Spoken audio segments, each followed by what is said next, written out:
Meu nome é Glória, sou moradora da comunidade da Grota do Surucucu aqui em São Francisco. Fui responsável da inscrição da comunidade da Grota para algumas famílias que estão necessitando. Elas simplesmente não estão passando por uma grande necessidade por essa ajuda. Estou muito feliz à Igreja Betânia e a todos os colaboradores por essa existência. E o que eu tenho que falar é que as pessoas que estariam passando fome hoje só têm a agradecer. Agradecer a Deus e agradecer a todos envolvidos nessa campanha, aonde não permitiram que chegasse ao extremo. E hoje nós passamos a barreira de 10 toneladas em alimentos distribuídos aqui nesse ambiente onde estamos, e 15 toneladas no total, aí incluindo as organizações parceiras. A nossa distribuição, ela tem uma organização, né? As pessoas chegam e dão o seu nome, a gente já tem os seus nomes planilhados, né? Com algumas informações necessárias, pertinentes, como o documento, o telefone, para que a gente consiga prestar contas à igreja sobre tudo que a gente tem feito, né? E para que a gente tenha um controle de quantas pessoas já receberam, a quantidade de pessoas, quem são essas pessoas. A gente tem pessoas que já conhecem a Deus, que a gente reforça o cuidado de Deus para elas, mostra o pão da vida e mostra que Deus está alimentando elas.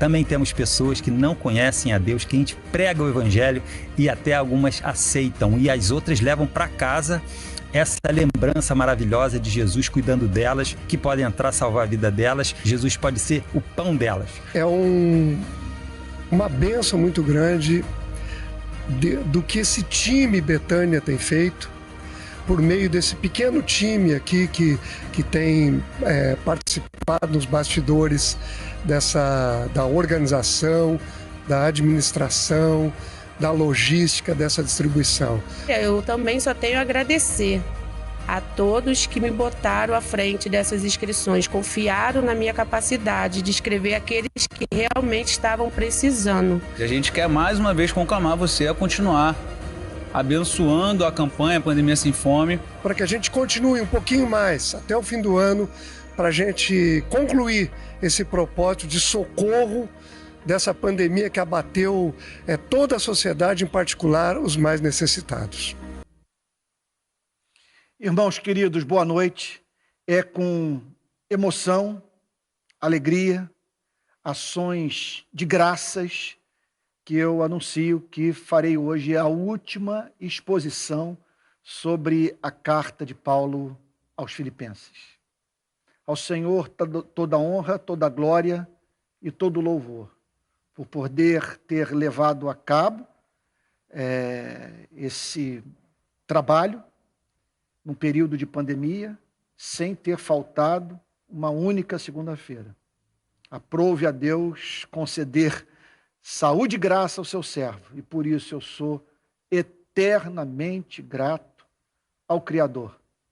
E, em especial também, por saber que esse é um material que vai ficar aí, só Deus sabe, à disposição do grande público, sabe, durante anos, sabe? Só Deus sabe a quantidade de gente que será alcançada por meio dessa série de pregações sobre a chamada Carta da Alegria. Então, o texto para o qual eu gostaria de chamar a atenção de todos nessa noite é o que se encontra no capítulo 4, verso 19. Verso 19 em diante, que diz assim: e o meu Deus,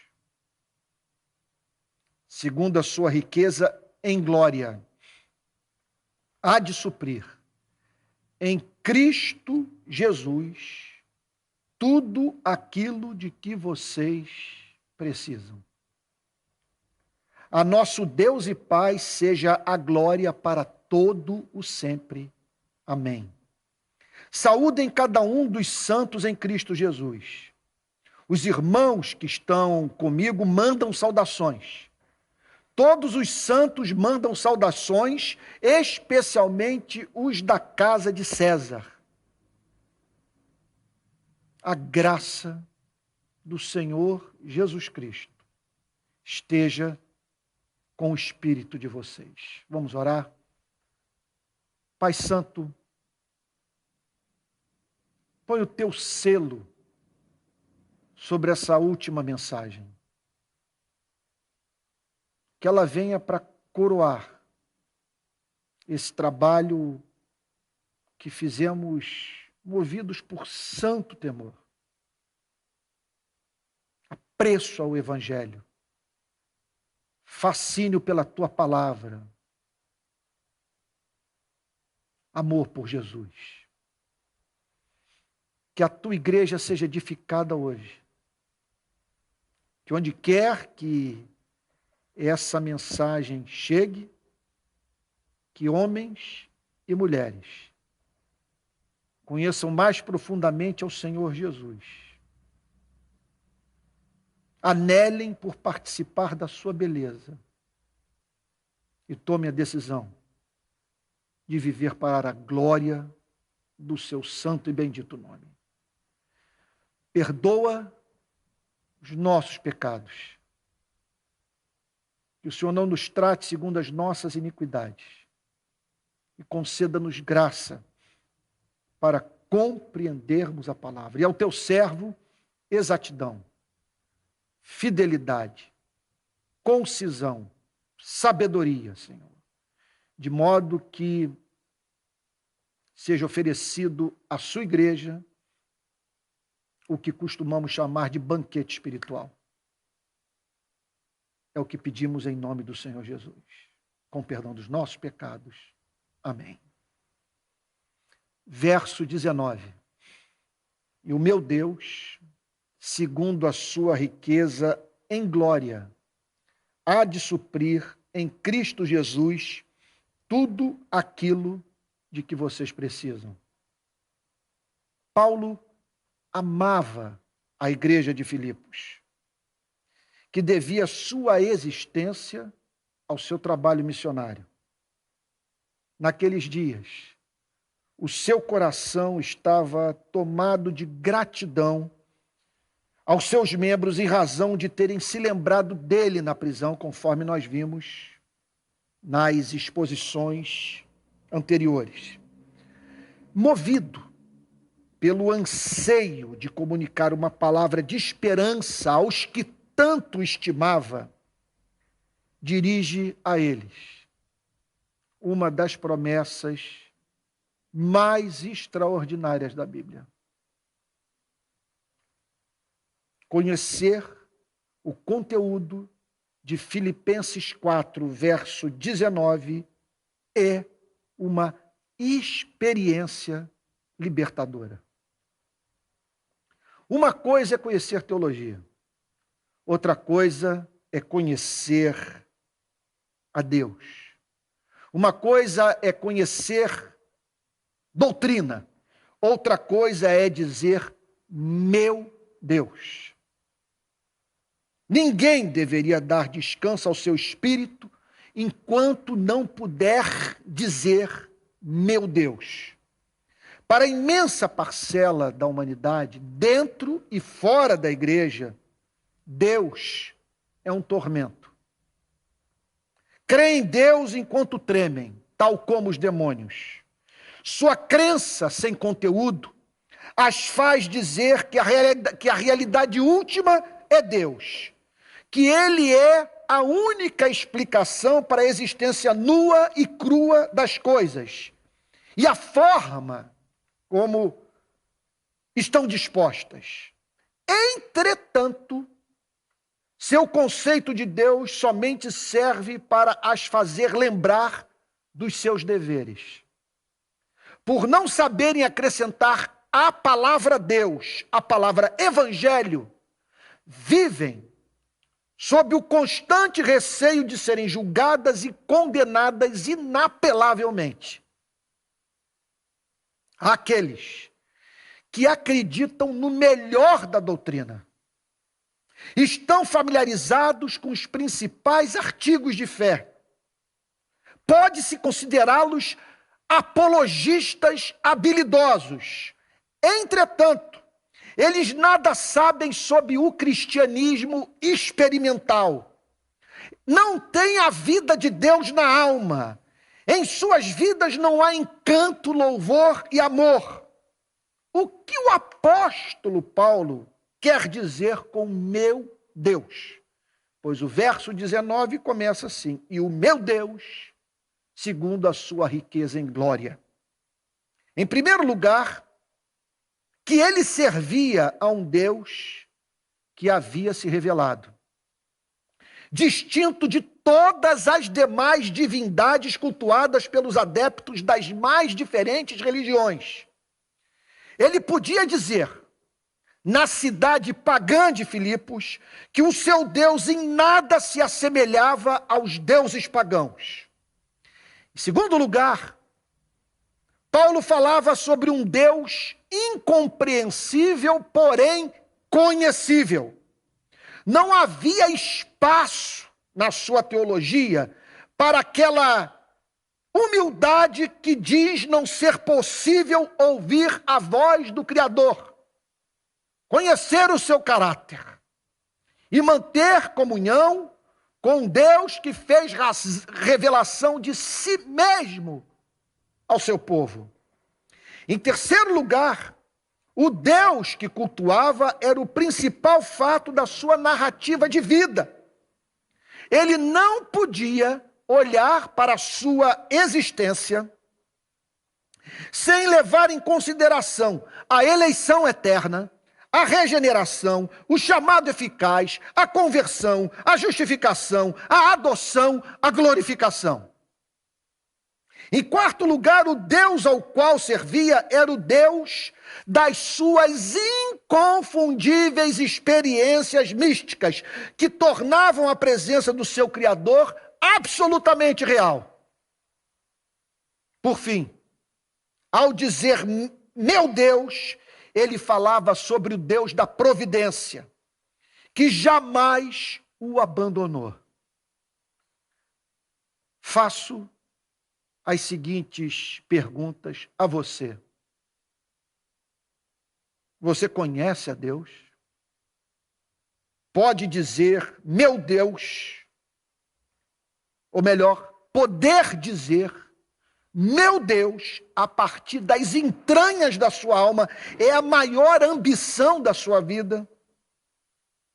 Isso é evidente na forma como você administra o seu tempo? O Deus do apóstolo Paulo é um Deus rico. Seu Deus é felicidade eterna em si mesmo. E o meu Deus, segundo a sua riqueza em glória. Ele é felicidade eterna em si mesmo, porque Deus é tudo o que gostaria de ser e faz tudo o que quer fazer. O Deus cristão tudo criou por força do seu transbordamento de felicidade. À luz desse verso, podemos dizer que Deus não é alguém de quem devemos sentir pena. Ele não olha para esse planeta do modo como olhamos, porque nada lhe escapa ao controle, todos os átomos lhe dizem amém. Deus é rico para com seu povo. Tudo que carecemos, Ele pode nos dar abundante e graciosamente. O que precisamos na vida presente e na eternidade está dentro do âmbito da sua vontade soberana. O que o seu amor deseja, o seu poder banca. Nada pode ameaçar, portanto, a felicidade dos redimidos. Sua riqueza é gloriosa, posto que é ilimitada. É riqueza que comunica de modo infinitamente santo, sábio e justo tudo de que precisamos para glorificá-lo e nele ter prazer para todo sempre. Na teologia de Paulo, Deus é indissociável da pessoa do seu Filho Jesus Cristo. E o meu Deus, segundo a sua riqueza em glória, há de suprir em Cristo Jesus as suas necessidades. Porque você e eu não devemos nada temer, porque Ele é o nosso Deus. Seus recursos são insondáveis e todas as suas promessas têm como sustentáculo o sangue de Jesus Cristo. Em Cristo, Ele se obrigou a compartilhar da sua riqueza em glória com o seu povo. Nossa esperança não consiste em Ele ser rico, mas no fato de que o seu pacto com o seu Filho o tornou eternamente comprometido em fazer o cálice dos eleitos transbordar. Podemos, portanto, ser generosos, dar dinheiro, socorrer os necessitados com a espécie de misericórdia que nos leva a abrir mão daquilo que é nosso. Quem serve a um Deus como esse só é pobre aos olhos dos homens. Somos herdeiros com Cristo de toda essa riqueza em glória. O Evangelho nos oferece, sendo assim, uma âncora de alma que traz estabilidade à nossa vida e nos liberta para o exercício do amor que doa. Verso 20. Diz assim a palavra de Deus: a nosso Deus e Pai seja a glória para todo sempre. Amém. Como falar sobre Deus, meditar sobre Deus, pensar no que representamos para Deus e não o adorar na beleza da sua santidade? Nós estamos aqui diante de adoração pura. Ao redigir o verso 19, ele não consegue ir adiante sem que a sua teologia o movesse à adoração. Por isso essa declaração do verso 20. O verso anterior simplesmente o comoveu. Ele não conseguiu ir adiante sem declarar o seu amor. Observamos que ele passa a falar no plural. No verso 19, ele fala sobre o meu Deus, que no verso 20 passa a ser visto como o nosso Deus, porque não existem castas espirituais na igreja. Esse é o Deus de judeus e gentios reconciliados com o Criador por meio de Jesus Cristo. É difícil para você e eu mensurarmos o que significou para um judeu, como o apóstolo Paulo, fazer essa declaração. Ele está dizendo que os pagãos de Filipos, convertidos à fé cristã, pertenciam ao Deus de Abraão, de Isaque e de Jacó. Paulo, sendo assim, segue a teologia que aprendeu com Cristo. Os cristãos aprenderam com Cristo a chamar Deus de Pai. Pai é o nome cristão para Deus. A igreja não acredita em Deus, ela acredita no Pai. E o meu Deus, segundo a sua riqueza em glória, haverá de suprir em Cristo Jesus cada uma das vossas necessidades. A nosso Deus e Pai seja a glória para todos sempre. Amém. Portanto, a igreja não acredita em Deus. Permita-me repetir. Ela acredita no Pai. Pense em tudo o que essa verdade representa para a nossa existência. A nossa adoração é dirigida a um ser infinito em bondade que nos tem como filhos e filhas. É o Deus e Pai. Por Ele ser quem é e ter feito pela igreja o que fez, Paulo é movido a convocar o universo a adorá-lo por toda a eternidade. É lindo demais. A nosso Deus e Pai seja a glória para todos sempre. Amém. Portanto, em estado de encanto, louvor, espanto, perplexidade, o apóstolo Paulo é movido a chamar o universo por toda a eternidade. Adorar o Criador do universo, em espírito e em verdade. Que anjos, arcanjos, querubins, homens e mulheres atribuam a ele a glória que lhe é devida. Como ele é imutável no seu ser e perfeições, que essa adoração seja eterna. O amém do verso 20 era inevitável. Exigência moral, estética e metafísica. Verso 21. Saúdem cada um dos santos em Cristo Jesus. Os irmãos que estão comigo mandam saudações. Como essa saudação final nos ajuda a entender a vida das igrejas do primeiro século. O que é a igreja? É a comunhão em amor dos redimidos. É a comunidade dos santos, dos que foram separados por Deus a fim de viverem para a sua glória e serviço. Vida, portanto, radicalmente oposta à que é vivida pelo homem natural. Não há santidade de vida, igreja, salvação, fora da união mística com Cristo.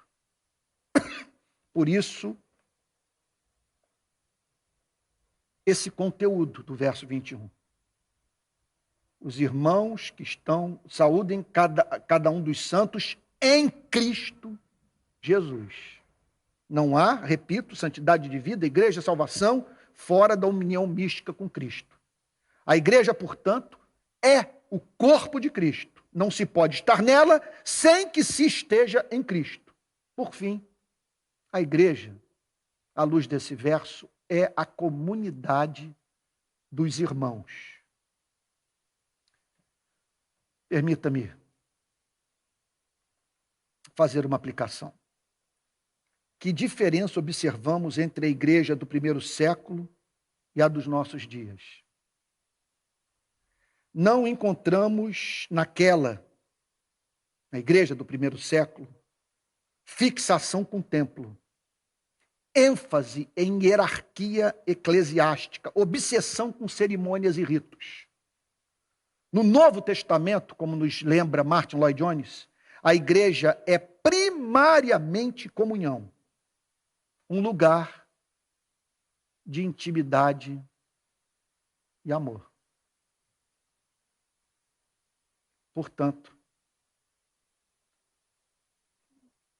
não podemos resumir o trabalho de avaliação da saúde de uma igreja local por meio, vamos assim dizer,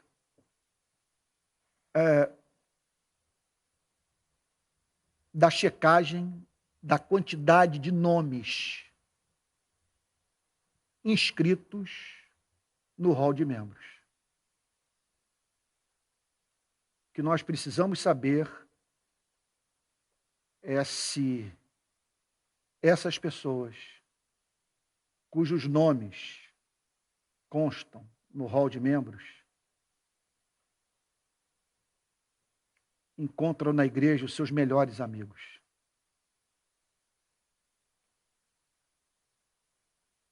Se nela é impossível uma pessoa desaparecer e não ter a sua ausência notada, ou ficar enferma, perder o emprego, passar por um revés qualquer na vida e não ter a sua dor notada pelos irmãos em Cristo. Olhe para essa linguagem. Tudo aqui é orgânico, espontâneo. O que nós vemos ali não é um prédio que abriga pessoas. O que nós encontramos são homens e mulheres se armando ardentemente. Ontem eu conversava com meu filho e alguns amigos lá em São Paulo. E dizia o seguinte: a igreja tem os seus problemas. E não poucas vezes nos faz sofrer. E não são poucas que merecem o título de sinagoga de Satanás. Linguagem encontrada no Novo Testamento. Agora, a ideia de seres humanos reconciliados com Deus e uns com os outros, se amando, de modo que não há necessitado entre eles, repartindo pão, dividindo suas alegrias e tristezas, e juntos, expandindo o reino dos céus. Olha, vou lhe dizer, essa ideia é absolutamente fascinante. É bíblica e execuível. E por essa igreja nós devemos lutar. Verso 22. Todos os santos mandam saudações, especialmente os da casa de César. Continuamos perante um retrato da igreja do primeiro século, capaz de nos ajudar a entender a eclesiologia do Novo Testamento, a doutrina da igreja do Novo Testamento. O que essa passagem nos ensina? A igreja verdadeira não pode ser identificada com nenhuma nação, o que torna o espírito nacionalista estranho ao cristianismo. Nós cristãos estamos mais próximos de cristãos de outras nacionalidades do que dos nossos compatriotas que não professam fé em Cristo. A catolicidade ou universalidade é um dos atributos da verdadeira igreja, uma vez que a graça de Deus é poderosa para vencer barreiras culturais, étnicas e sociais. Isso é lindo, no verso 22. Essa graça invencível é capaz de se manifestar onde menos se espera. Paulo menciona os irmãos da casa de César. Gente, portanto, alcançada pelo evangelho num antro de corrupção, perversidade e injustiça. Cabe aos cristãos, sendo assim, preservar sua identidade, não se deixar impressionar pelo excesso de conhecimento ou falta dele, nem pelo nível de devassidão em que se encontra aqueles a quem deseja alcançar para Cristo. O que cabe à igreja é temer apenas a Deus e jamais deixar de dizer o que pensa por temor servil a quem considera culto, poderoso ou famoso. Paulo manteve a sua identidade em Roma. Os demais missionários cristãos, idem, e o evangelho alcançou os da casa de César. Que colorido vemos na igreja da era apostólica. Quanta variedade. Como tudo isso contribuiu para o embelezamento do corpo de Cristo, para a comunhão de dons e talentos e para o testemunho perante o mundo, em razão da visível vitória do amor fraternal sobre as barreiras que separam os homens.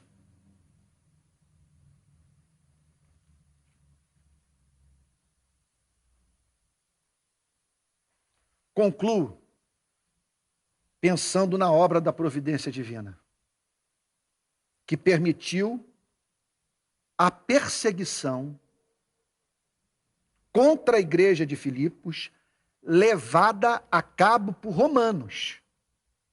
Naquele tempo, a igreja estava sendo perseguida por romanos.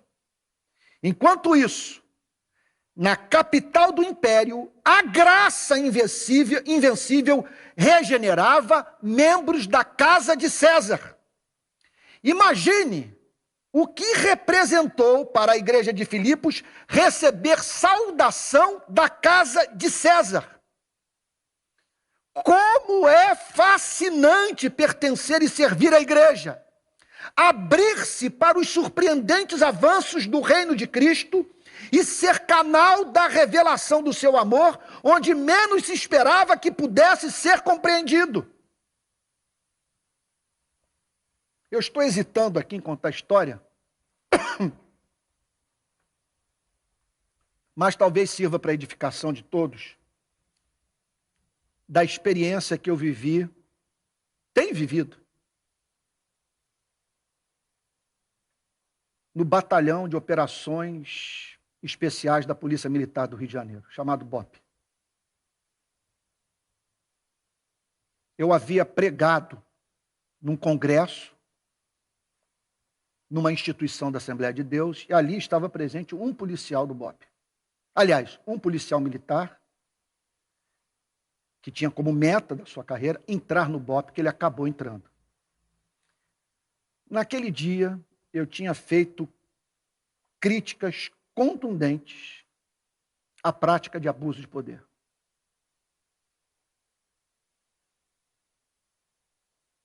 Tinha feito críticas contundentes à Polícia Militar do Rio de Janeiro. A mesma polícia que, quando sofre violação de direito, quando vê os seus homens tombarem nas ruas, tem levado meus amigos e eu a irmos às ruas protestar. Se você hoje passar na Lagoa Rodrigo de Freitas, na curva do Calombo, verá os nomes dos policiais militares que foram assassinados entre 2020 e 2021 no estado do Rio de Janeiro. Porque somos cristãos, direitos humanos não tem lado. E a farda não torna um ser humano destituído de direito. Agora, acontece que esse policial levou para dentro do batalhão de operações especiais da Polícia Militar a ideia de eu ir lá pregar. E o convite foi feito. E eu fui.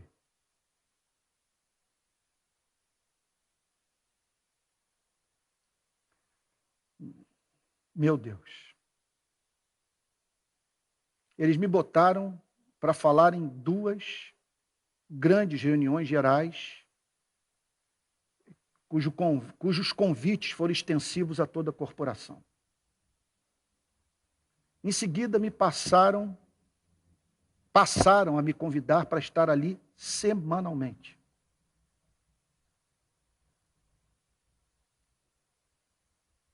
Eu sofri ataques severos nas redes sociais de pessoas dizendo que eu estava em contato com a sucursal do inferno.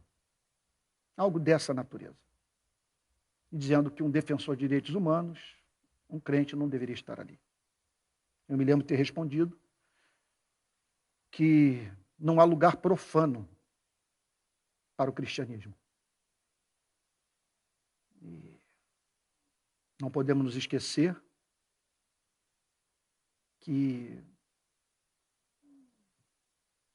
foi da boca de um comandante, de um homem que estava à frente de uma centúria, de um centurião, que o Senhor Jesus ouviu uma declaração que o levou a dizer, da boca desse policial militar, eu ouvi a maior expressão de fé de toda a minha vida que eu não encontrei na vida de nenhum pastor, de nenhum teólogo dos nossos dias. Manda apenas uma palavra e meu servo será curado. Porque eu não sou digno de que tu entres na minha casa. Nem mesmo em Israel achei fé como essa. Não podemos nos esquecer do batismo com o Espírito Santo, que foi do qual foi objeto Cornélio e sua casa. Pois bem,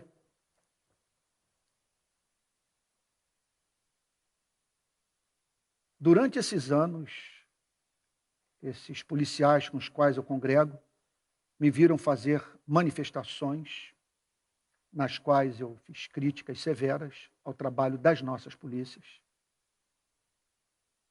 e continuaram a me receber naquele espaço. Houve um dia que eu vivi a experiência de entrar no caveirão, literalmente. Os policiais me colocaram ali dentro e me levaram para o hospital da Zona Sul a fim de trazer uma palavra de consolação para um policial do BOPE que havia levado 13 tiros e que agonizava no hospital em Copacabana. Agora, o mais extraordinário foi ter vivido a experiência de, naquele batalhão, testemunhar a conversão mais espetacular que eu vi na minha vida nos últimos 10 anos. Um policial tarimbado com 20 anos de atividade de campo, um sargento, que se tornou um dos meus melhores amigos. Alguém com quem eu tenho prazer de estar na sua companhia. E um irmão em Cristo. E se você com ele conversar, não acreditará que ele é um policial da tropa de elite da Polícia Militar do Rio de Janeiro. E alguém que, em razão do seu contato com a fé cristã, passou a ver de uma forma radicalmente diferente a sua profissão. Eu não quero entrar em detalhes, longe de mim, não quero correr nenhum risco de expor a vida desse irmão, mas quem o conhece na minha igreja, porque hoje ele é membro da Igreja Presbiteriana da Barra da Tijuca, quem o conhece pode testemunhar do que eu estou falando. E já o tive do meu lado, em manifestação do Rio de Paz, lutando por aquilo que todo cristão deve lutar. E a minha alegria, portanto, tê-lo hoje na igreja com sua mulher, com seus filhos. Por que eu estou contando essa história? Porque nesses dias de polarização, sabe? Palavra tão gasta, tão presente no nosso país, na forma como nós nos relacionamos com aqueles de quem divergimos, é maravilhoso nos lembrarmos do poder do Evangelho. Desse poder que opera onde menos esperávamos que ele pudesse exercer a sua eficácia, a sua autoridade invencível quando aplicado pelo Espírito Santo. Então aqui está o texto falando de, naquele lugar de trevas, pessoas terem sido alcançadas por Cristo na casa de César. Em Filipos, os cristãos sofrendo perseguição, repito, levada a cabo por Roma. Em Roma, o evangelho sendo pregado, penetrando na casa de César e fazendo com que se tornassem membros da Igreja de Nosso Senhor e Salvador Jesus Cristo. Aqueles que eram considerados inimigos da fé, ou inimigos em potencial da fé, e perpetradores dos mais diferentes crimes. Então, imagine o que representou para a igreja de Filipos receber saudação da casa de César. Como é fascinante pertencer e servir a essa igreja. Portanto, meu irmão, siga o exemplo de Jesus. Em Jericó, dentro da casa de Zaqueu, em contato com um corrupto, enquanto que do lado de fora o comentário era o seguinte: como ele pode estar hospedado na casa de um corrupto? O que eles não sabiam é que na casa do corrupto, cobrador de impostos, Zaqueu, estava ocorrendo o milagre da graça, que levou aquele homem a dizer: Senhor, resolvo dar metade dos meus bens para os pobres, e se em alguma coisa eu tenho defraudado alguém, restituo 4 vezes mais. E agora, o último versículo da noite.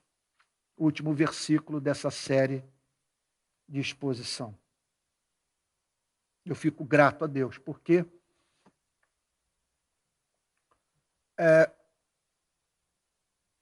os últimos anos têm sido muito difíceis para a minha vida. Eu nunca me senti tão mal compreendido por tanta gente. Bom, quando um pregador se dedica à tarefa de expor um livro inteiro das Sagradas Escrituras, palavra por palavra, a igreja está diante de uma extraordinária oportunidade de conhecer o seu nível de compromisso com a fé cristã, com a verdade, com o evangelho. Então, como que eu gostaria de ter o que eu penso avaliado pelo que do púlpito da Igreja Presbiteriana Betânia eu falei nos últimos meses, com base no conteúdo da carta de Paulo aos Filipenses. Permita-me dizer que esse é um exercício de coragem para qualquer pregador, e muitos têm se dedicado a essa tarefa, porque você é forçado, em razão do compromisso de expor o livro inteiro, de tratar de temas que hoje são considerados politicamente incorretos, que são culturalmente ofensivos, que fazem o pregador perder popularidade. Você é forçado a pregar todo o conselho de Deus. Você expõe sua vida. E assim,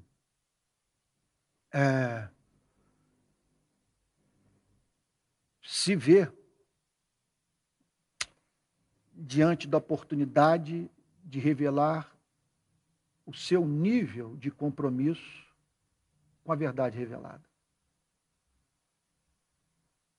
Então, fico grato a Deus da Igreja Betânia ter aberto as suas portas para me receber. Eu sei que eu devo isso de uma forma toda especial ao pastor Tel e ao conselho da igreja, que foi unânime ao me fazer esse convite, de deixar para a igreja, portanto, agora essa série. E outro dia eu dizia para o pastor Tel É um livro, pode ser comparado a um livro que está numa prateleira, que a qualquer momento as pessoas podem ir ali e daquela estante tirá-lo para ler. Está aí, está no YouTube, e isso espero que pela graça divina seja útil para a edificação da Igreja de Jesus. Vamos para o último verso, verso 23. E eu não poderia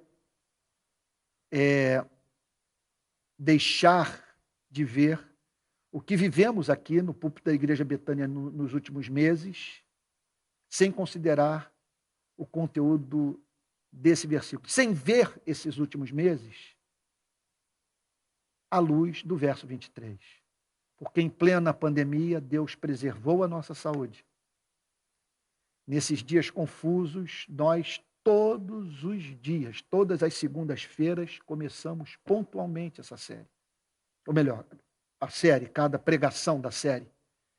E com uma equipe também, que foi tornada disponível pela Igreja Betânia, que me ajudou de uma forma extraordinária, fazendo com que pudéssemos trazer um bom material em termos de imagem e som. Bom, vamos para o último verso. A graça do Senhor Jesus Cristo esteja com o espírito de vocês.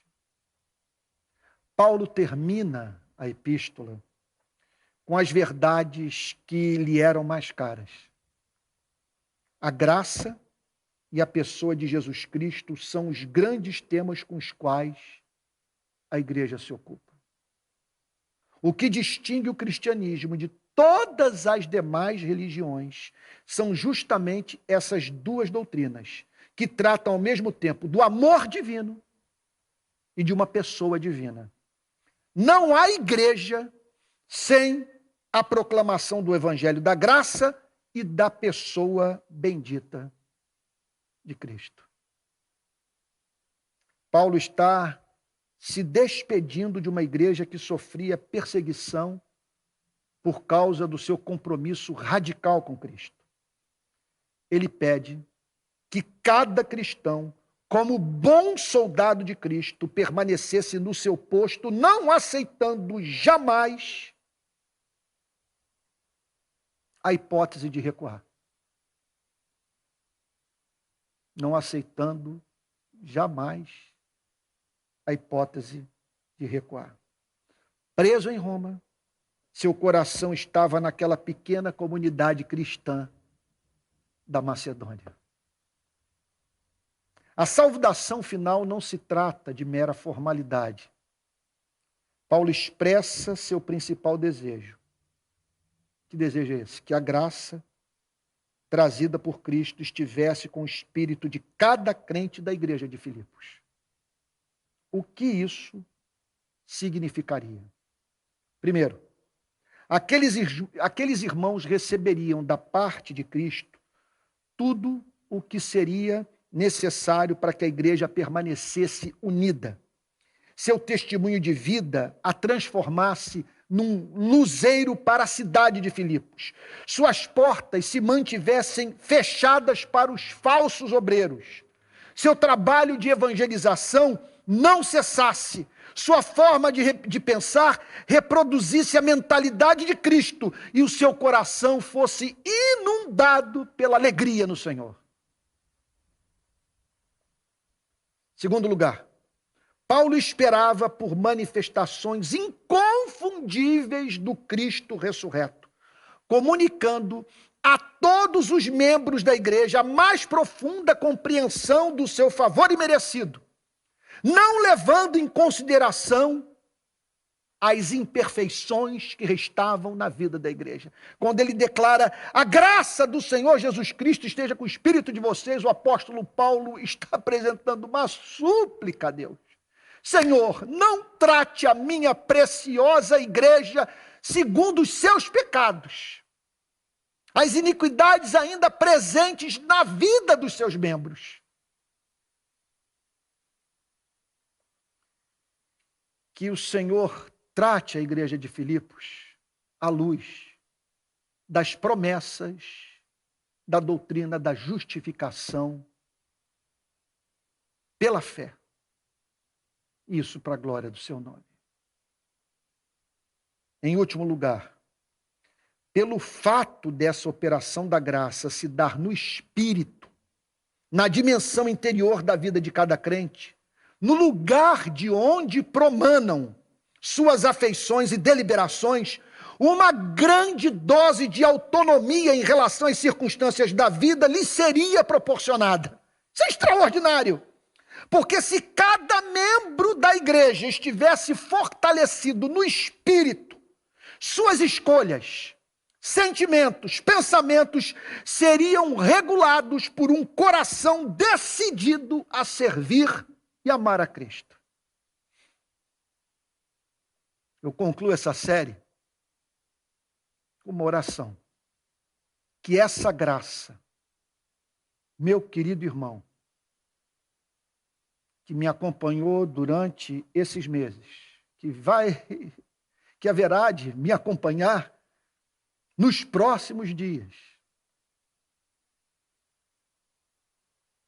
seja também com o seu espírito, a fim de que você conheça Cristo, ame a Cristo, prove da alegria de Cristo e viva para a glória de Cristo, a ponto de poder dizer: para mim, o viver é Cristo e o morrer é lucro. Se eu souber que essa obra da graça ocorreu na sua vida, serei eternamente grato ao meu Redentor. Que Deus o abençoe.